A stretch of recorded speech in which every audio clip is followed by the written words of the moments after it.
All right, guys. So welcome back to another episode of PuckPod. So this is going to be, I guess, our episode for the week. It's going to be a very special episode.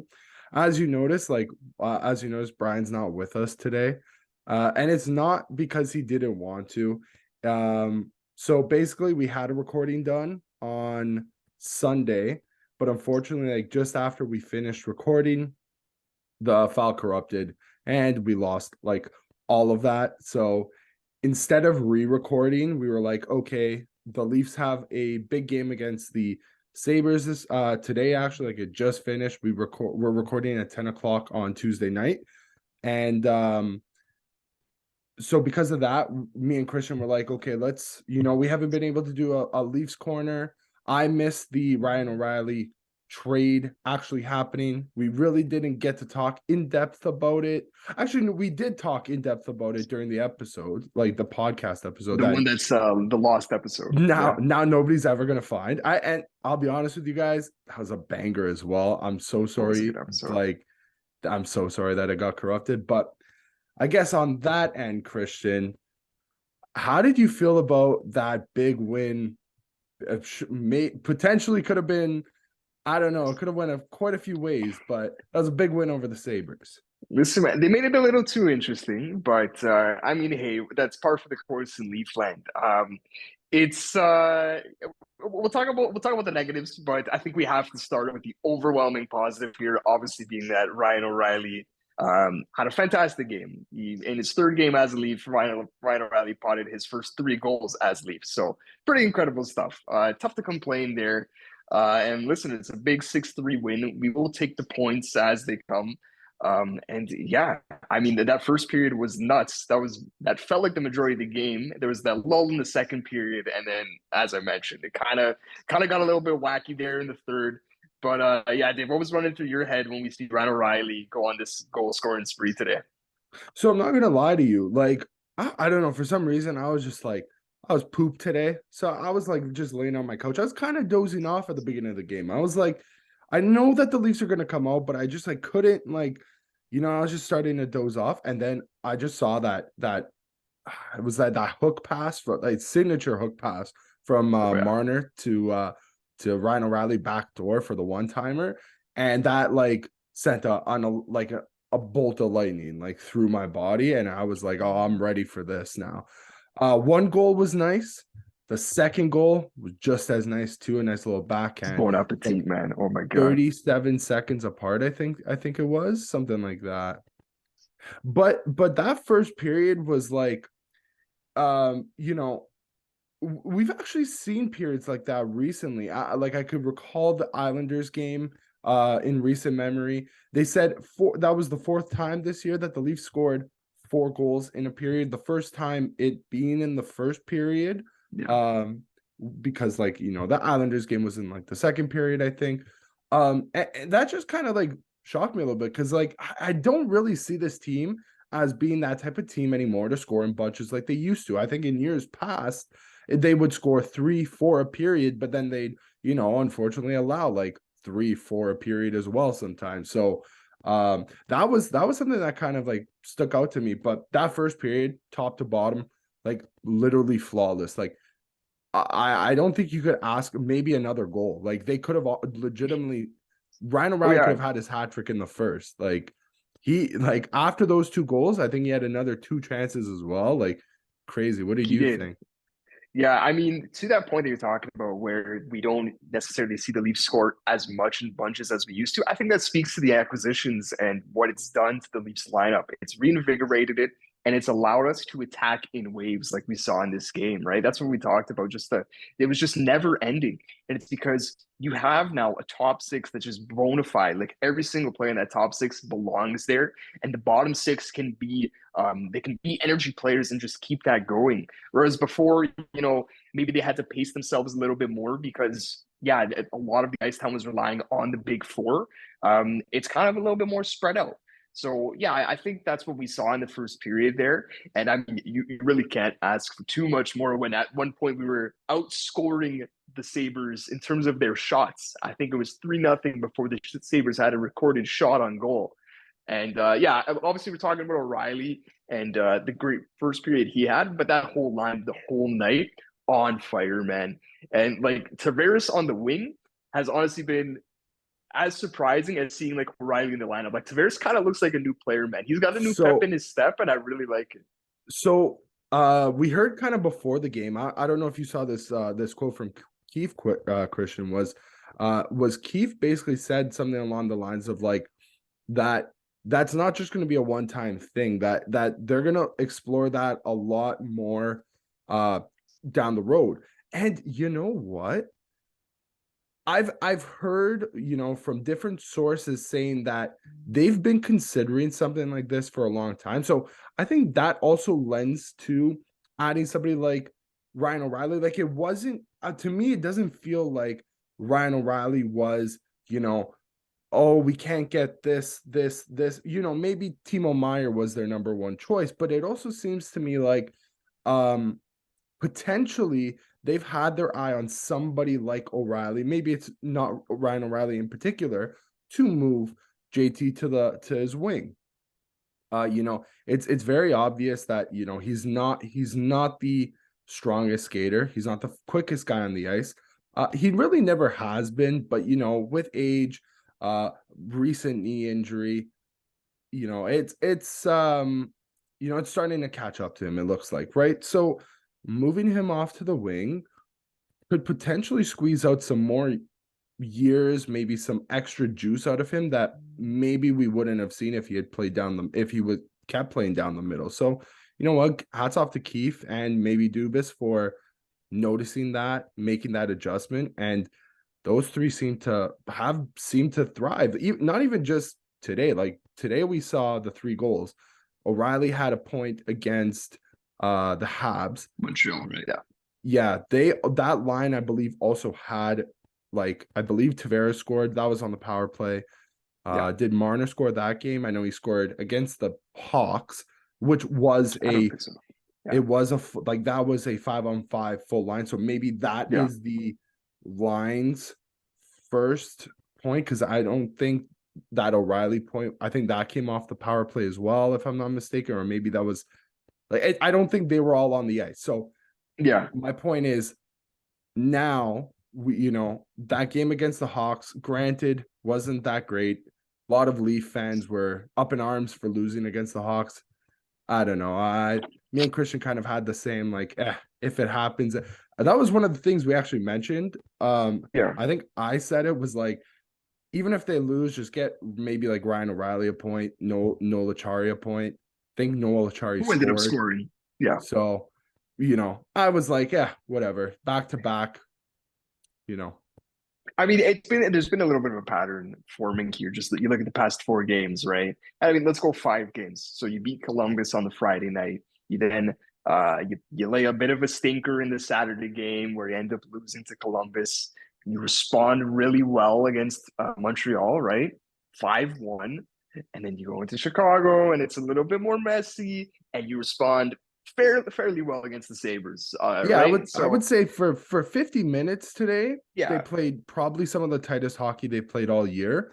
And then, like, unfortunately, I'm gonna have to say this, but Samsonov didn't really have the strongest tough game. game.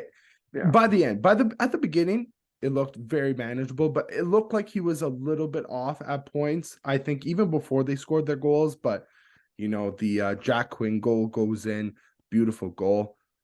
And you're like, okay, it's All 3 of them forgivable. really, man, right? Like the Beautiful, Tuck nice and goals. Skinner. The Now, like Tuck goal in what do those 3 particular, guys have in common, right? Quinn, Skinner, Tuck, like those are all pure goal pure scorers. goal But at the scorers. same time, like you want to give credit to the goal scorer, but at the same time, we're talking about Samsonov as being a good goaltender. That's what the Leafs need, and you do need a save. I'd say at least on one of those 3, probably 2 of those 3.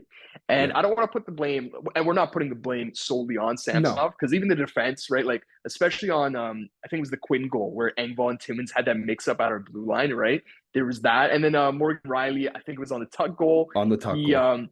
he really gave up the middle of the ice there to Tuck, and Tuck buried it, right? So it was a messy game goaltending wise, but even the defense didn't do him too many favors there, right? Yeah. And that's like, that's with the last 10 minutes. I would say they played a pretty clean game for Yeah, 50, let's say, right?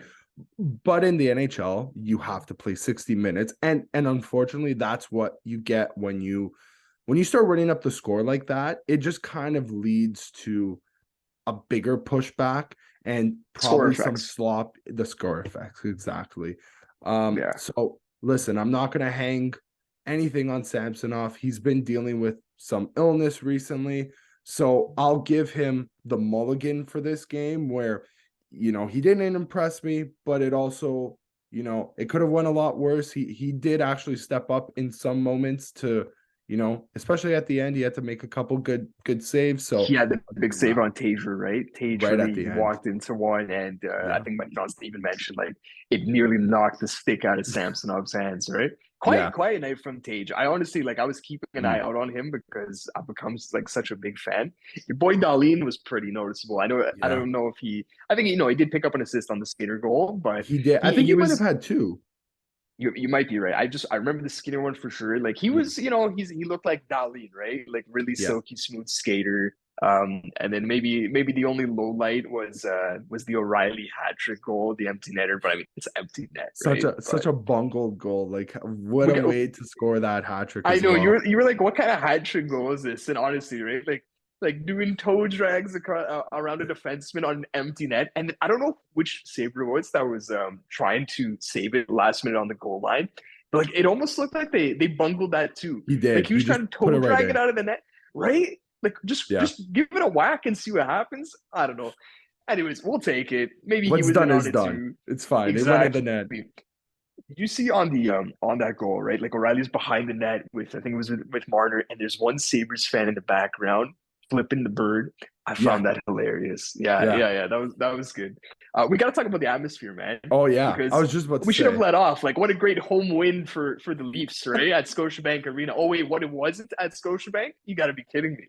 So yeah, let's talk about that a bit. Have you ever been to a Sabres game? Oh, sorry, a Leaf Now, dude, Sabres game in Buffalo? I haven't. Have you? Okay, so I did. I went. Okay. I made it on TV. If I could find the picture, I will send Ooh, you the picture. please do. After this. So yeah, I made it on TV. It was a game. They actually that was another game. They actually wiped the floor with the Was this Sabres. in the Like Matthews era? it was in the Matthews. It was Okay. Okay. 2019. Okay. So this is the COVID season, the COVID shortened Just season. before. No, it would have been Year 2018 before? 19. Okay. 2018 Okay. 19. Yeah. Okay. Um, so Babcock was still around. All I remember, I think JVR had two goals for sure. I don't know if he had a Okay. hat trick that game. He could have because he scored twice in pretty quick succession that game. I forget if he also picked up the hat trick goal that game. Was this in what do you know like what month this was? Was this like March March. or something? It was okay, dude. I think I was on vacation in Jamaica, and me being just the Leaf fan that I am, at night I literally like I was streaming the game on my phone. I think I remember this game, Dave. That's a good game. That's a You good. honestly probably missed me on the broad. Like it was like a blink and you Ah, missed it damn it, moment. man. I had three Okay. separate people sending me the exact same picture that they got of Was it me. like after a JVR goal? Like when was it just a routine Oh, camera flyby? somebody had just got hurt. Roman Polak had just got hurt. He had went down, and that basically ended the rest of his tenure with the Leafs. Like it might have been his last game he played. I'm not gonna lie to you. Damn. Yeah, I'm I pretty can't. sure it was I, Roman Polak. Somebody went down. I'm pretty okay. sure it was Roman Polak. That's something I Okay. gotta go look back. So There. to my point, the crowd that game, it was like being at the ACC almost. And that's like I'm sorry to Sabres fans because I watch Buffalo Bills home games all the time every year, Yeah. and you guys they're so electric. I don't know what it is like for a team like the Sabres. Maybe it's just like the Toronto thing, like we're just buying the tickets ahead of time. I think that probably has something to do with it. But I don't know. It just, normally it's like a 50-50, I would say, but tonight it Yeah. was like 80-20. I think they even It mentioned was that as nuts, well. man. It was Yeah. Like crazy. like the hat trick. Obviously, you have all these hats raining down. You get goalie score chance. Like The I wave. honestly wonder the wave ton like at multiple times, man. I don't know what that must feel like for a Sabres fan. Like, that's weird. But listen, I to the You know point that we're what, talking about. Yeah, dude? I think they're just used to it at this point. you're right. This It's isn't the first been rodeo. it's probably been about like what I can remember, probably at least about 10 years. Like even before the They Matthews threw this era. up on the broadcast too, right? Was it I think it's 11 years since they made the playoffs, the third Yeah. longest drought in North American sports. They said the Kings, who are in a playoff spot, and the Yeah. Jets, who are Or also as Shaq not too calls good. them, the Sacramento Queens. But you know, they're Oh, gonna I've be never heard they're that gonna be one. good this year. Oh yeah. Yeah, He okay. used to roast them, let me tell you. Oh man, I don't. Man. I believe it. But yeah, like, I think it's twofold, right? Like, it's the Toronto buying up all the seats thing, but it's also just what the Sabres have been through, especially the last couple years. I don't remember the guy's name, but remember there was a guy who came out during, I think it was the COVID season, where it was like the Uh, diabolical it Sabres season, was when he went on right? radio, no? He did the whole media Oh, tour, man. And this what guy went did everywhere what's because that he guy's had the name? tirade. I don't remember Mhm. his name, and I feel bad that I don't remember his name. But that guy's legendary because he Was went on it a long tirade. was his name Dwayne? Was that it? It might Does be that ring a Dwayne. It might bell? be Dwayne from Buffalo, right? Because it You started with always a have to D. throw the yeah, Yeah. and you always have to throw the city, right? Because it's like, who are you calling? This is Joe from the Bridge, right? Dwayne from Buffalo is Yeah. legendary. If that is, and I'm pretty sure Dave's right on this one, because yeah, he went on that long tirade, basically saying like the Sabres, like the Pagulas, you guys are ruining it, yada yada yada. And I think honestly, the Sabres fans kind of boycotted like buying tickets, man. And I Mm. think it's since then that we haven't seen the crazy turnouts. Because like the Sabres are pretty passionate fan base. You talk about the Bills, they're always like, I remember not as much now because obviously TV ratings are a little bit skewed because of all the different avenues that you can find games. But like they'd always throw up the ratings of the biggest markets watching the Stanley Cup Finals, and always every single year it'd be like Pittsburgh and Buffalo 1 and 2 for markets that like Mm. aren't in the Stanley Cup Finals. Like Wow, I Sabres didn't fans know just that. love hockey in general. Yeah, I remember always seeing that, especially like I'd say like 4 or 5 years ago for a good like 3 4 year period. Like they love their hockey. And if this team, like this is a talented team on the Sabres. We didn't see their best effort tonight for the full 60, like we mentioned. But man, they got some good players, man. And I Yeah, want if to see you're this rivalry do well. I want 100%, to. dude, if you're a Sabres fan and like you kind of taken out your stake in the Sabres fandom, this is probably the best time to reclaim your stake. Even if they don't make the playoffs this year and you know that drought goes another year, I don't think like you can really fault the people like management at least this No, time. You know, no. it's a tough division. Like you're coming up against three of the best teams in the East, and those three teams are making it through. And then also a resurgent Red Wings team as well. Those two teams, like there might be legitimately five Atlanta teams making it into the playoffs. We have no idea, right? It's going to be a I'd fight love to down to see the that, end. man. That'd be Like awesome. of the wild card contenders, the Sabres are high up on my list that I'd want to see. Like it's probably Sabres, I'll Caps, and maybe throw in the Red 100%. Wings. They're probably my second favorite team. Like Yeah, I legitimately they're neck and love. neck with Caps for me in terms of them to get in. Are you Gotta saying love second them for favorite like in Bry. general or like in the race? You're saying? Oh no, like like I Let's genuinely go, eh? like Okay. watching Sabres games. Yeah, And they're so like I would they're a really genuinely fun team. consider going to like Niagara Falls, spending a Yeah, weekend there, going to catch a game and then coming back over. That yeah. sounds like a great weekend to me, honestly. Oh my God, yeah. Wow. I listen, like I would love to see a Sabres road game. I've watched in Jersey and I've watched in Detroit, which are two very different barns because when I watched in Detroit it was the Joe Louis Arena. And Wow. That's a that was barn. like I'm telling you, I feel like I was transported to like 1990, man. Like it has such old school feels. It's Thought not Brendan even funny, Shanahan was man. gonna come through with a cross check. Like Dude, what yeah, the man. hell? Like the I'm in the scoreboard, stands. I'm telling you, the scoreboard, they still had like the one that you'd have at like your local hockey rink, right? With just with the LED, like I don't even know if the LED lights, just the dotted lights. Like I'm telling you, they had that up on the wall. It was hilarious. Anyways, off topic. Let's go back to the Leafs and the Sabres here. We gotta talk a little bit about Noel Acciari. Like Mhm. he had a quiet game tonight. Quieter. Um, quieter game, right? But listen, man, the guy's throwing hits everywhere. And hey, he had a goal against Chicago, and that Montreal game might have been his best game, and he didn't find the board in that game, right? So and obviously it's the Ryan O'Reilly trade for a reason, but I gotta give some props to Noah.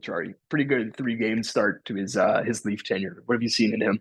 100%, dude. Anytime you bring in a former Bruin, I'm loving it, dude. Like like I mentioned this on our lost episode, dude. If you don't remember those 2018, 2019 playoff battles against the Bruins, Noel Acciari was maybe not the most standout player, but he was definitely a force to be reckoned with, That fourth line, man. especially going up against Toronto's, fourth line. Now, I can't even remember the names he would have had to come up against, but he Yeah. just absolutely bodied them. And that's a big reason why, it's been a couple playoffs in a row now where, our bottom six has been kind of rendered, ineffective at some points because of guys like Noel Acciari. Last year we're gonna talk about Brendan Hagel, Nick Paul, those types of Ross guys. Colton, that's a guy Ross who, Colton, right? big The guy that Corey bunch of guys. Perry, That whole guys fourth like line, that. Belmar, Maroon. Anyways, yeah. Yeah, Pat Yeah. Maroon. So it's guys like that. And that's why, I saw Noel Acciari coming over. That guy's doing the rounds of the Atlantic, apparently, because he went Boston, he went Florida, went to St. Louis. Now he's with the Leafs. All he's got to do next is hit like Tampa, Montreal, and the Red Wings, and All he's got of our them all. rivals. Please Yeah. don't. Please don't Please do don't. that, Acciari. At least win a cup here. At least Yeah, stay for yeah, long and then you enough. can go wherever the hell you Yeah, want, my friend. 100%. Yeah. But you know what? I guess that could lead right into, I didn't get to share my thoughts on the trade. Yes, please. And Where were you, Dave? Give us the whole I will rundown. keep this short and sweet. I said it on that episode. Say it again now. I'll say it until my face goes black and blue, purple and blue, whatever. All the colors. For a guy like Ryan O'Reilly, just launch those picks. You don't need them.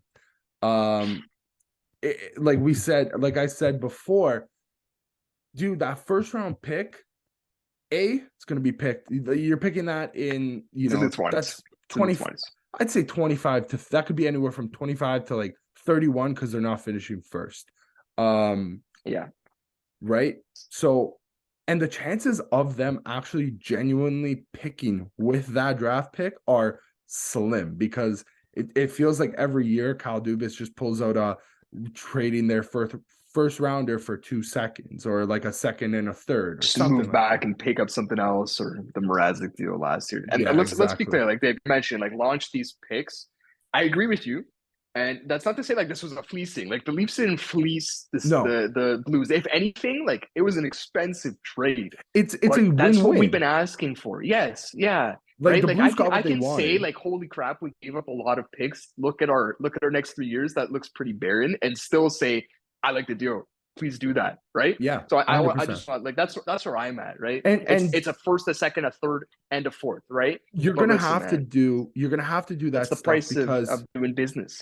of doing business. Exactly. Like not only are you gonna get like that's name brand, somebody that improves your, that's somebody that improves your second line and potentially that could be like Ryan O'Reilly, Noel Acciari improve your second line onward, right? Second, he could play They third bump line. everyone down a spot.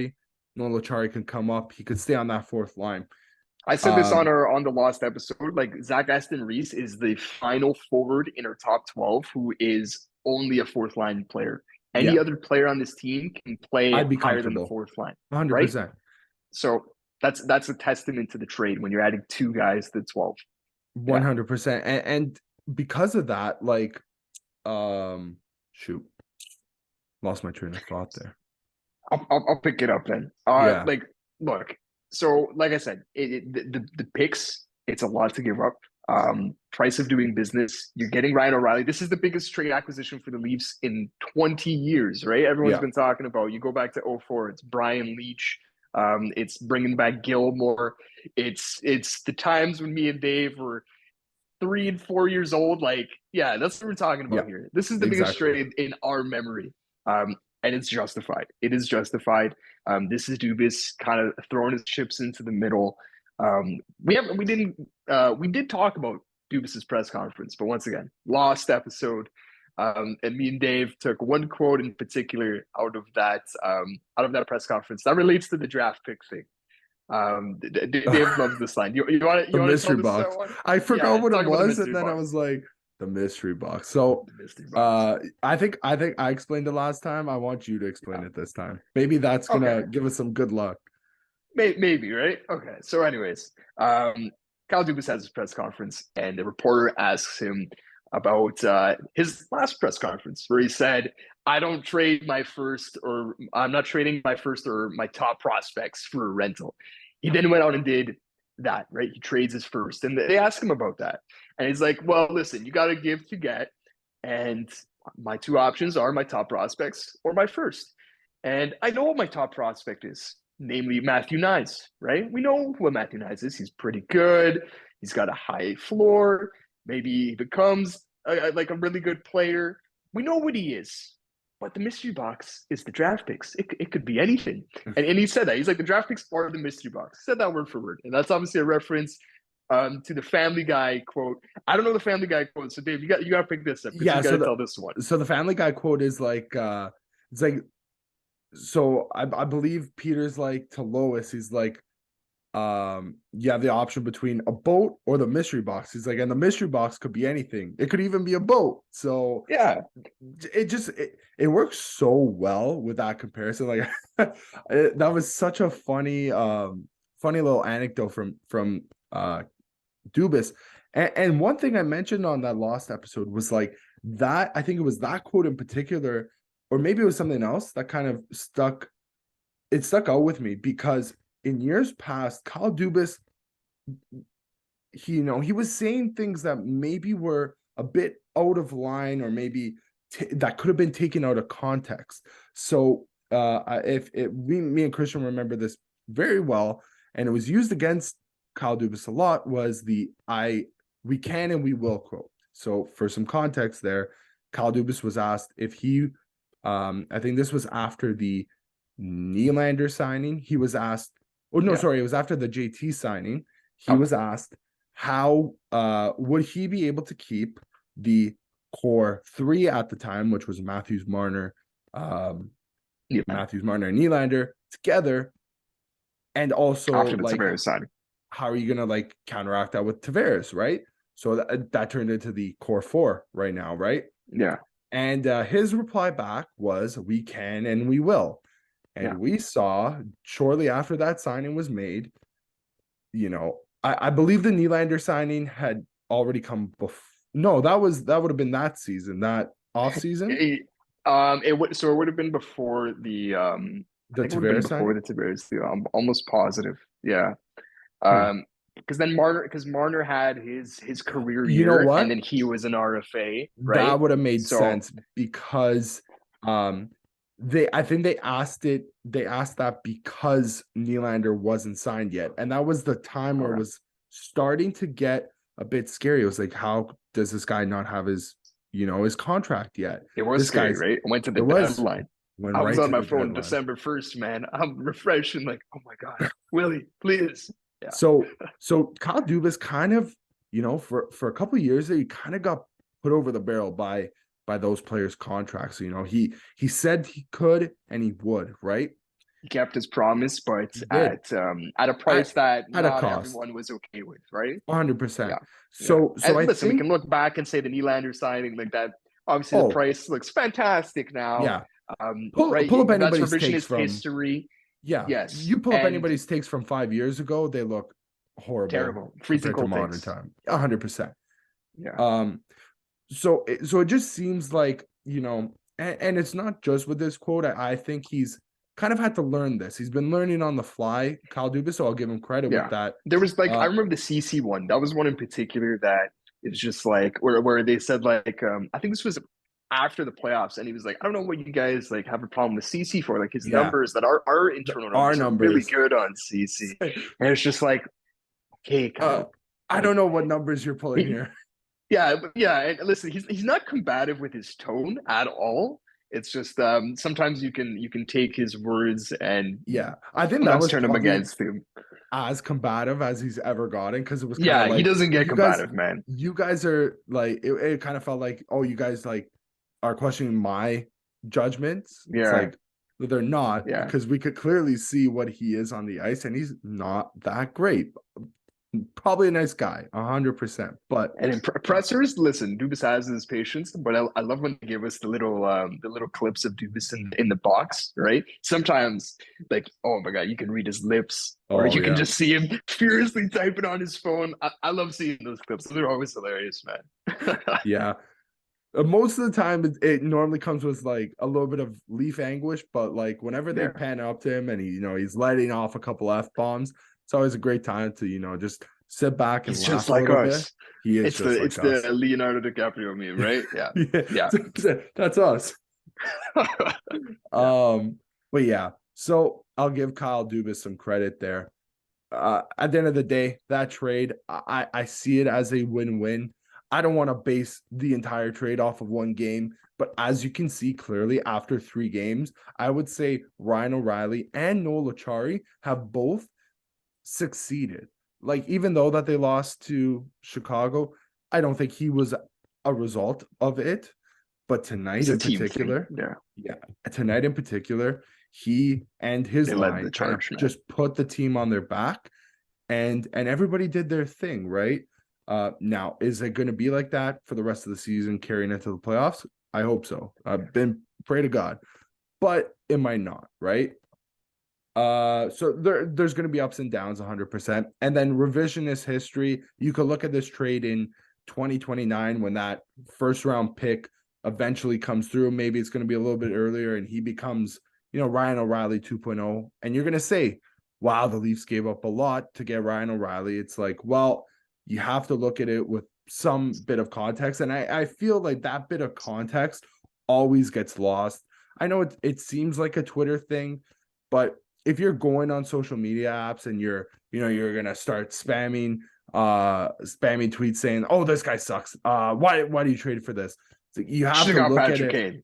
Should have got Patrick Kane. That's gonna be one that we're Yeah, gonna hear 100%. yeah, Should have got Vlad Tarasenko. Should have got Timo yeah. Meyer. We're gonna hear that. Listen, you have to You're look gonna at hear that it no from matter who it was. We could yes. have got Kane, and we would have heard the should have got Ryan O'Reilly. Should have got Right. Ryan So that's what I'm O'Reilly, saying. 100%, Yeah, because he's yeah, big, he's strong, he's a center. That's what they all yeah. need, right? He's also Canadian. Let's not forget. Southern Ontario Southern specifically, Ontario eh? boy. That that rings Yeah, true for a lot of people. Like, as it much as does. we like to It joke, does. it really does. Um, so it just take everything you see on social media with a grain of salt. I know tonight in particular, a noted insider working for TSN was getting absolutely flamed because he had a take during the past couple of days. You know who it is, Christian? I actually don't know. Let me guess. Frank Saravalli was Oh, getting okay, okay. lit I up didn't on hear Twitter this. tonight because he disagreed with the trade, which you could do. It's a valid Yeah. argument to make. Is he saying get Pat? Did he say like get Patrick He Kane was instead? Did saying, he say that or I no? think he was saying something along the lines of like, I don't remember it in particular. I don't want to Okay, take it out of okay, but he was context. just yeah, but he was just He saying was against Ryan the trade. O'Reilly wasn't the He move. disagreed Okay, with it, okay, which is fine, all right, dude. 100%. yeah. I Uh, I mean, look, like yeah, like you just said, you can have your preferences for any of the trade targets, but I don't. I think in the grand scheme of things, not too many of us are complaining about the deal 3 games in, and obviously, like you said, 3 games isn't the rest of the season, but we can only look at what's been played out, and so far, so good. I know we're running pretty low on time here. yeah, I just want to get to a couple things here. I want to ask you the same question that we heard on the TSN quiz today. Ryan O'Reilly, game 1 of the playoffs, 3C or top 6 forward? kids. So that's a Your real preference and your maybe your guess, and maybe they okay. match. What do That's you a think? real tough question there because I'm actually genuinely not opposed to either or. I think Me too. it's Me too. just him in the lineup strengthens the team so much. I would like Yeah. to see, if it's 5 games, maybe another 3, 4 more games with O'Reilly in the top 6 role, you know, and then maybe you bring him down to the 3C and then you try him out there for a little bit. The Leafs are in a playoff spot. You could just try whatever. If you don't like how he fits on that 3C, bring him back up to the 2C. Yeah, he kind of plays. He's playing 2C, Yeah. right? It's going to be Tavares getting moved. Yeah. And I think Keefe's kind of in agreement with that. Like, he made the comment before saying that that's what it's going to be. That for the foreseeable Yeah. future, Tavares is going to be playing on the wing and Ryan O'Reilly in the middle. You got to give it runway. You got to give Yeah, whatever look you 100%. want. Give it some runway. What about you? I think yeah, I'd say I'm in agreement that I'm not opposed to either or, and part of it goes to uh, we think we're gonna maybe see Nyes have an audition, right? Maybe it's not that high in the lineup, but maybe it is on a third line. Maybe he does end up being a winger on O'Reilly's wing as a 3C, right? So it's tough to make up my mind here without saying all of the parts that we could be working with. But yeah, I think either one could work, and it could also depend on what our opposition looks like, right? What type of move does Tampa make? Do they try and bolster their bottom six, or do they try and maybe go for a defenseman? That could totally play into what we decide to do, right? Line match and all that good stuff. On that note, one other thing I wanted to mention, there's just the thing. I know we're like really short on Yeah. time now. I'm gonna do like super Yeah, fast rapid here. fire. I'm not even going to talk. Okay, rapid fire. Here we go. So listen, there's all the talk about can the Leafs add. They talked about it on the TSN intermission. You hear it everywhere. All the insiders are saying, I don't think the Leafs are done. They threw up even on TSN. They're like, which defenseman would you want, McCabe, Ekholm, or Shen? Listen, I don't know how they would ever make an Ekholm or McCabe move work. The only way is with trading Kerfoot. I know Dave isn't opposed to trading Kerfoot. I'm of the opinion, not that I'm not opposed to trading him, but just Dubas' track record tells us he doesn't really like to subtract from the roster. So be that Kerfoot, Engvall, Kemp, Hall, any of these UFAs, he usually keeps them as own rentals. The number that was floated around after the O'Reilly deal was the 4.4 million left in LTIR space because Murray's on LTIR. Leafs don't really have that much space to work with. And I think that's what's confusing a lot of people. Because if we had that much space, we could go out and get Kane at half retention a little bit more, and we could have a super roster. Murray's going to be back. He's eligible February 28th to come back. Doesn't mean he's going to come back on that date, but we expect him back before the playoffs. So that space is negligent. It's really 403,000 in cap space, meaning you can add a guy who makes league minimum 800K at half retention. That's about all I'm expecting the Leafs to do. We'll see if that ends up happening, but I just want to throw it out there for some context. That's all I got. Awesome. That was like minute to win it stuff there, Cristian. Oh. So as we wrap things up, I'd like to say a big shout out to Fubo TV. Hockey Night in Canada's Hockey Night in Canada on Saturdays. You can watch that in Canada. And then, they've got other sports, EPL, the French League, Serie A in the US and Canada as well, actually. So Fubo, Razor, check out the blog, check out our phone app, check out our YouTube where you're going to be watching. Dave, where could you buy a Ryan O'Reilly St. Pat's jersey? NHLshop.com or .ca, depending on what you want. Niche buy. Yeah, that's going to be a great niche buy. 100%. So as we wrap up today, Cristian, what a time to be alive. What a time to be a Leaf. What a time to be a Leaf and a fan. The passion, man. The passion. The passion. That's all I got. Awesome. All right. See you guys.